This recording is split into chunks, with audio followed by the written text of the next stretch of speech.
नमस्कार, the real talk में आप सबका स्वागत है। अभी जो फ्लेवर ऑफ द सीज़न है वो है सनातन धर्म।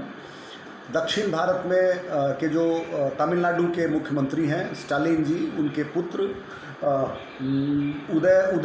उदयनगिरी स्टालिन ने एक बयान दिया सनातन उन्मूलन के इवेंट में, और उन्होंने सनातन धर्म की तुलना कुछ बीमारी से की, मच्छर से की, और पूरा जो देश है उसमें लोग जो है वो उद्वेलित हो गए। हम समझने का द रियल टॉक में प्रयास करेंगे कि ये विवाद क्या है और क्या फ़र्क है सनातन धर्म की समझ में उत्तर भारत में और दक्षिण भारत के लोगों में।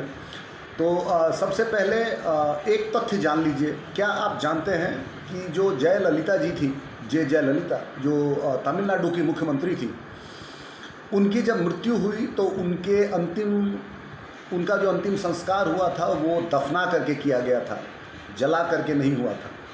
उसी प्रकार से जो के करुणानिधि थे, उनका जब अंतिम संस्कार हुआ तो उसमें भी उनको दफनाया गया था, उनको जलाया नहीं गया था, जबकि उनका जो बैकग्राउंड है वो हिंदू धर्म या सनातन धर्म के ही आसपास जो है वो आता है।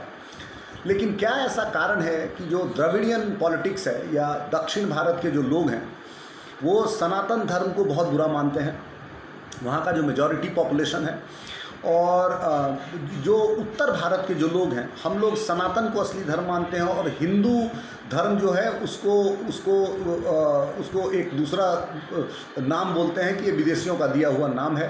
क्योंकि सबसे पहले जो ईरान के, पर्शिया के जो लोग थे, वो जब व्यवसाय करने सिंधु इंडस रिवर, सिंधु नदी के किनारे जब आए तो स को वो ह प्रोनाउंस करते थे, और इसी प्रकार सिंधु नदी के किनारे रहने वाले लोगों को उन्होंने हिंदू कहना शुरू किया, और इसी प्रकार हमारा नाम जो है वो हिंदू पड़ा, और इधर के रहने वाले लोगों को सांस्कृतिक तौर पर हिंदू कहा जाने लगा। यानी हिंदू एक पर्शियन शब्द है।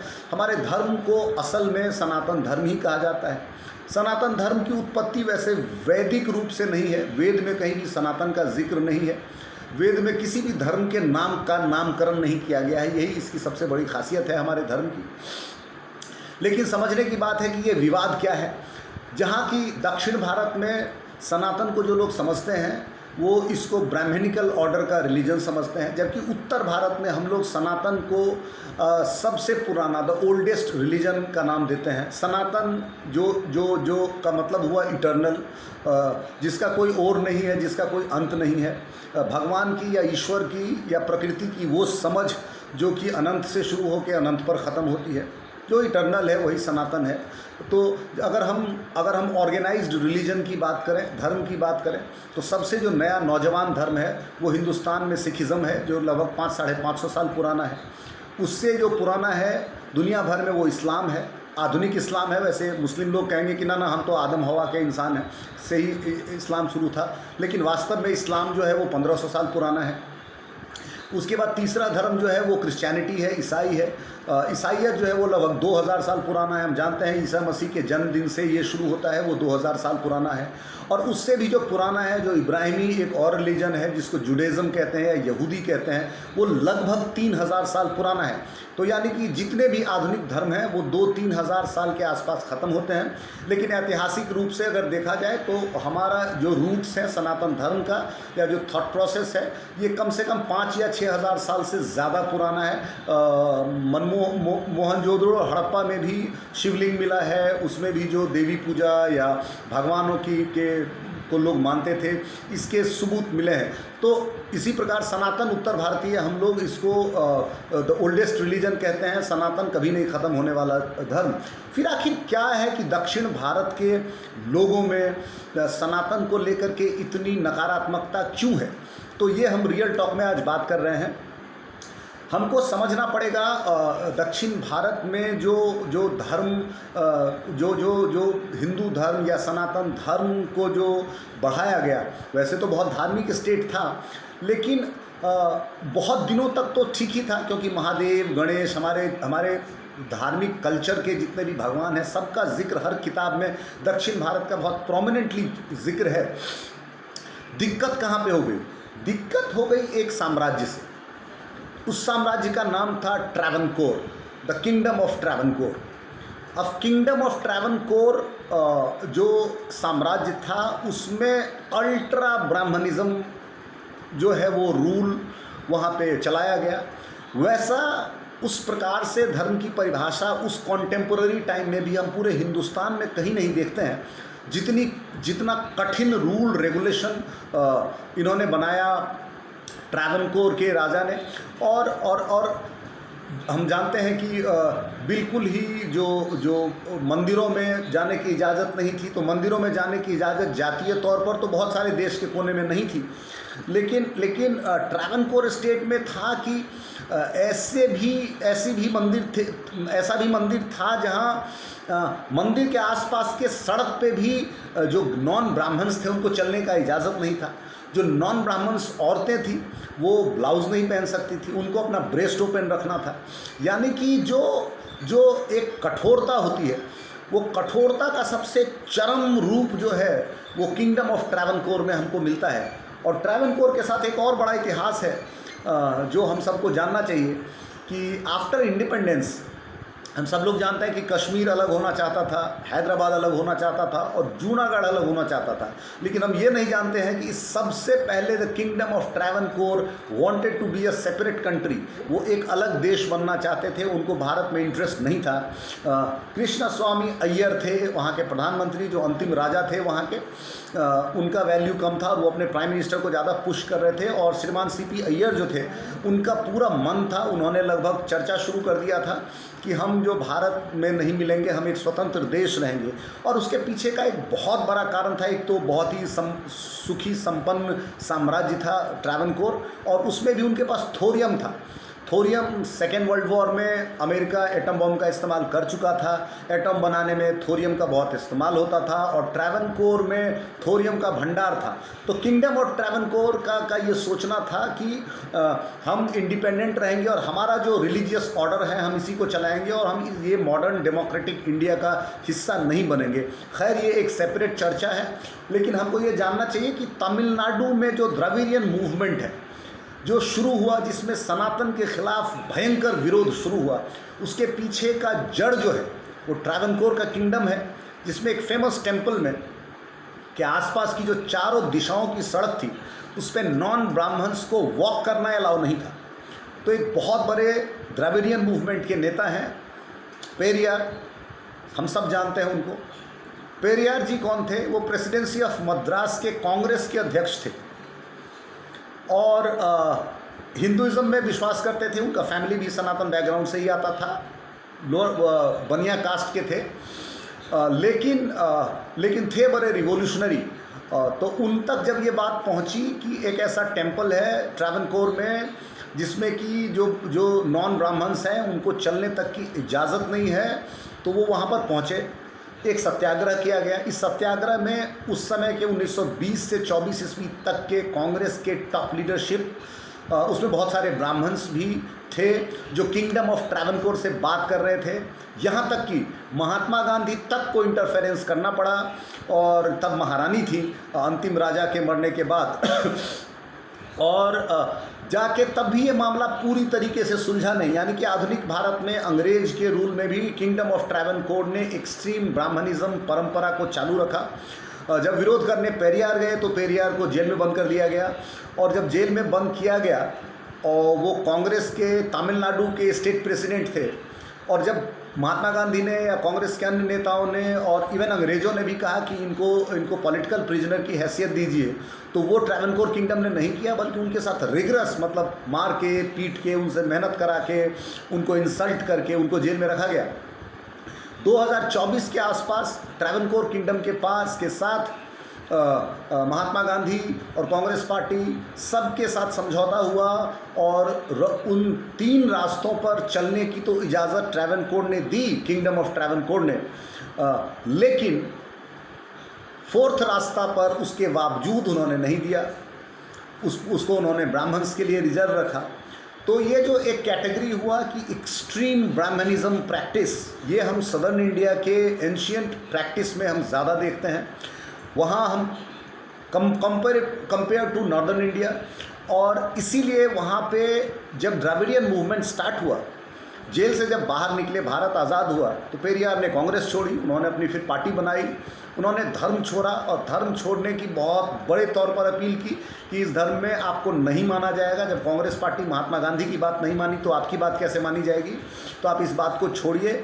और उसके बाद से हमने देखा कि 1965 तक तो कांग्रेस की सरकार बनी, उसके बाद से कांग्रेस की सरकार भी बनना बंद हो गई तमिलनाडु में। यानी कि जो ब्राह्मण्स थे, जो 5 या 10 या 12% जो एलीट पॉलिटिशियंस थे, वो साइडलाइन हो गए। और द्रविड़ पॉलिटिक्स है वहाँ पे, तो वो एब्सोल्यूट एंटी सनातन थॉट प्रोसेस है उनका। सनातन का मतलब वो डीप नहीं समझते, ड्वेल नहीं करते, वो रिलीजियस स्पिरिचुअलिज्म की बात नहीं करते। उनकी समझ है कि ब्राह्मणिकल ऑर्डर और कास्ट बेस्ड ऑर्डर, और वो उसी का विरोध करते हैं। और जब वो कहते हैं कि सनातन के जड़ मूल को हमको समाप्त कर देना है, तो उनका मतलब ये होता है कि हम ब्राह्मणिकल ऑर्डर को ख़त्म कर दें। अब स्टालिन जी को एक बात ये भी समझनी पड़ेगी कि सनातन धर्म वास्तव में तो बहुत फ्लेक्सिबल रहा है, इसमें एक्सेप्टेबिलिटी भी बहुत ज़्यादा है। और ये सही बात है कि हर रिलीजन में कि जो उसके टॉप जो प्रीस्ट कैटेगरी होता है, चाहे वो ईसाई में हो, चाहे मुस्लिम में हो, चाहे इजिप्ट के जो पुराने धर्म थे वहाँ पे जो पंडित होते थे, चाहे वो तो जो पुजारी क्लास होता है, वो थोड़ा पहले ज़माने में जब नॉन डेमोक्रेसी थी तो वो जुल्म भी करते थे, थोड़ा सा लोगों को डराते भी थे। और जब डेमोक्रेसी ख़त्म हुई तो फिर धर्म के नाम पे उनका थोड़ा वर्चस्व और बोलबाला रहा। लेकिन उसके बावजूद भी सबसे अधिक रिफॉर्म अगर किसी भी रिलीजन में हो पाया तो वो सनातन ही है। सनातनी धर्म है जिसमें कि मतलब टॉप ऑर्डर से लेके बॉटम ऑर्डर तक अभी तक, यानी कि 700 साल इस्लाम रूल करने के बाद भी 80% लोग जो है वो कन्वर्ट नहीं हुए इस्लाम में। 200 साल ब्रिटिश रूल रहने के बाद भी क्रिश्चियनिटी जो है इंडिया में वो 1.5% ही है। तो कुछ ना कुछ तो ताकत है सनातन धर्म की कि लोग इसको एक बॉक्स में बंद करते हैं कि ये ब्राह्मणिज्म है, ये ऑपरेशन बेस्ड रिलीजन है, लेकिन उसके बावजूद ये फ्लॉरिश कर रहा है, ये दुनिया भर में आगे बढ़ रहा है, लोग इसको स्वीकार करते हैं। लेकिन स्वीकार करने के पीछे जो ऑर्डर है वो यही है कि जो समझ है सनातन की, तो समझ में फेर है। जो नॉर्दर्न इंडिया है उसमें सनातन का मतलब है कि freedom to choose God, freedom to choose the method of worship, freedom to choose मैं क्या बनना चाहता हूँ, मैं नास्तिक होना चाहता हूँ तो वो भी है, कोई कट्टरता नहीं है। जबकि दक्षिण भारत में जो धर्म प्रैक्टिस किया गया, वो लोग जो इन्फ्लुएंस थे सनातन से, उन्होंने जो उस प्रैक्टिस को स्टार्ट किया उसमें उन्होंने बहुत कठोरता लागू की। स्थानीय जो निचले तबके के लोग थे उनको बहुत ज़्यादा ऑपरेशन किया। और नतीजा हम देखते हैं कि आज भी मॉडर्न डेमोक्रेसी में 21वीं सदी में भी लोग सनातन मुक्त की बात करते हैं, जहां अन्य बहुत सारे धर्मों से सनातन थोड़ा सा मॉडर्न, थोड़ा सा अलग नज़र आता है, एक्सेप्टेबिलिटी नज़र आती है, विभिन्नता होते हुए भी स्वीकार्यता है। एक ब्राह्मण मांस खाने वाला, दूसरा ब्राह्मण नॉन मांस खाने वाला, तो ऐसा नहीं है कि एक दूसरे में पूजा नहीं कर सकते। इस्लाम में ऐसा नहीं है। इस्लाम में अगर कोई शिया थॉट का है तो वो सुन्नी के मंदिर में नहीं जा सकता, अगर कोई अहमदिया है तो उसको तो मुस्लिम ही नहीं मानते हैं। तो हम उस प्रकार की कट्टरता नहीं है। यहाँ शैव हैं, शाक्त हैं, नहीं मानने वाले हैं, सब जो है वो सनातन का हिस्सा हैं। तो ये धर्म वास्तव में बड़ा है, ओपन है, लिबरल है, लेकिन हाँ इसका प्रैक्टिस बहुत जगह इतने बुरे तरीके से किया गया, जैसे कि हर धर्म में होता है कि उसको चलाने वाले लोग, उसको मानने वाले लोग, उसको उसमें ऑर्डर देने वाले लोग, जो पुजारी क्लास होता है, जो पूजा पाठ करवाने वाला होता है, चाहे इस्लाम का हो, चाहे क्रिश्चियनिटी का हो, चाहे सिखिज़म का हो, उनका एक स्पेशल से होता है। उनको लगता है कि उनका स्पेशल राइट है, भगवान से डायरेक्ट कनेक्शन है, और उस बेसिस पे वो ऑपरेशन करते हैं, वो निचले तबके के लोगों का फ़ायदा उठाते हैं। और तो हमको जो उदयगिरी ने जो बात बोली है, उदयनगिरी ने, तो उस बात पर बहुत ज़्यादा भाव नहीं देना चाहिए। वो साउथ इंडिया की बात है, सदर्न इंडिया में हम देख रहे हैं उनके बयान का कोई बहुत ज़्यादा हंगामा नहीं है, क्योंकि पूरा जो द्रविडियन स्टेट्स हैं, तमिलनाडु, आंध्रा, केरला, उसमें जो मेजॉरिटी पॉपुलेशन है, जो नॉन फॉरवर्ड क्लास है, जो रूल वहाँ पे कर रहा है वो उनकी बात से अग्री कर रहा है, तो पॉलिटिकल उधर इम्पैक्ट नहीं है। जो रूलिंग पार्टी है वो नॉर्थ इंडिया के लोगों को भड़का के वो चाहती है कि क्या कहते हैं कि पोलराइजेशन हो। मुद्दा यही है, समझ की बात है। उन्होंने अपने पॉलिटिक्स के हिसाब से बात की, क्योंकि उनका मेजॉरिटी द्रविडियन वोटर्स है। इधर का जो मेजॉरिटी वोटर्स है वो हमारा सनातनी वोटर है। तो यहाँ के पॉलिटिशियन जो हैं वो उसको तूल देने का प्रयास कर रहे हैं। ये चर्चा है, ख़त्म तो कोई धर्म नहीं हो पाएगा। मायन सभ्यता के बारे में भी लोग अभी तक जानते हैं। तो दुनिया में कुछ जो है, जो थॉट प्रोसेस है, जो आइडियाज़ हैं वो रिफ़ाइन होते हैं, नए बनते हैं, लेकिन ख़त्म कुछ नहीं होता है। जो होता है वो हमेशा रहता है। तो यही बात है।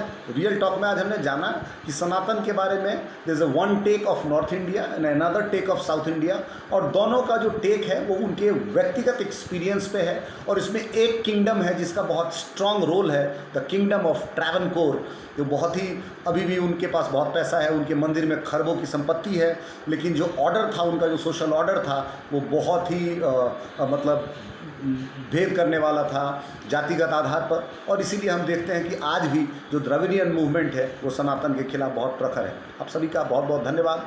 चैनल सब्सक्राइब करिए और बेल घंटी दबाइए। धन्यवाद। मैं रणधीर झा। अगली टॉपिक पे फिर किसी ज्वलंत बात पे, जो हॉट टॉपिक रहेगा, उसकी सच्चाई जानेंगे। बहुत बहुत धन्यवाद आप सभी लोगों का।